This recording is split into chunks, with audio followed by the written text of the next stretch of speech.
कि 4 साल हो गए भारतीय जनता पार्टी की सरकार को बने हुए।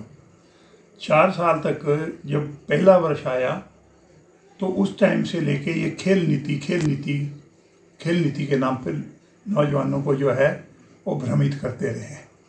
अब फिर सुनने में आया कि अब जो मौजूदा स्पोर्ट्स मिनिस्टर हैं उनका बयान है कि अब खेल नीति जो है वो प्रदेश के अंदर आ रही है।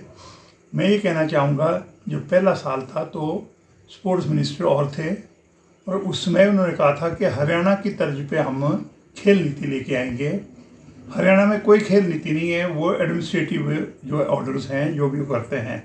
ऐसे मान लो ओलंपिक खेलने वाले को कितना पैसा मिलना है, जो है एशियाड खेला है तो कितना पैसा मिलना है, या हमारे सैफ गेम है उसमें कितना पैसा मिलना है, ये बाकायदा तौर पे हरियाणा में जो है एडमिनिस्ट्रेटिव ऑर्डर के माध्यम से सारा कुछ हो रहा है।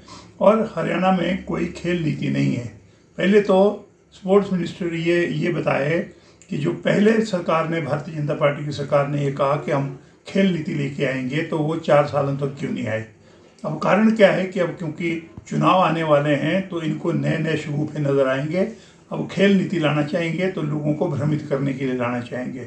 खेल नीति मैंने भी बनाई थी जब मैं हिमाचल प्रदेश का, जब मैं स्पोर्ट्स मिनिस्टर था, तो खेल नीति मैंने भी बनाई थी, जिसको साई ने भी सराहा था, जिसको सेंट्रल गवर्नमेंट ने भी सराहा था। और हमने जो खेल नीति में कुछ किया था वो बाकायदा तौर पे सेंट्रल गवर्नमेंट ने, जो मैं ये कहना चाहूँगा कि जो कांग्रेस की नहीं थी उस टाइम जो है ना, उन्होंने भी उसको सराहा और उनको कहा कि नहीं ये अच्छा है। उनको बुरा लगा क्योंकि उनको जो है वो एक क्रिकेट नज़र आता था, क्रिकेट को और क्रिकेट के प्रेसिडेंट को बचाने के लिए ये सारा कुछ हुआ था।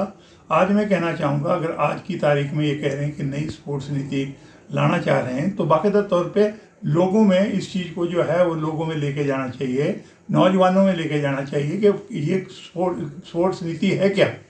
ये क्या कर रहे हैं, कह रहे हैं जी ओलंपिक जो लेके आएगा उसको इतना पैसा हम बढ़ा के दे देंगे। लाएगा कोई हिमाचल प्रदेश तब है ना, एशियाड में कोई मेडल लेके आ जाएगा तो उसको इतना पैसा देंगे। मैं कहना चाहूँगा पहले तो नौजवानों को जो है वो एशियाड में और ओलंपिक में मेडल लेने के काबिल बनाओ पहले, उसमें तब तो बात माने। और अगर मान लो अंतिम साल में अब तुम वाइंड अप कर रहे हो, वाइंड अप करते करते तुम्हारे वो खेल नीति अगर नज़र आ रही है, ये मैं कहूँगा ये भ्रमित करने वाली है और नौजवानों को बाकायदा तौर पे जो है वो बहकाने के लिए कि हमने इतनी खेल नीति बना दी जिसका कोई मतलब नहीं है।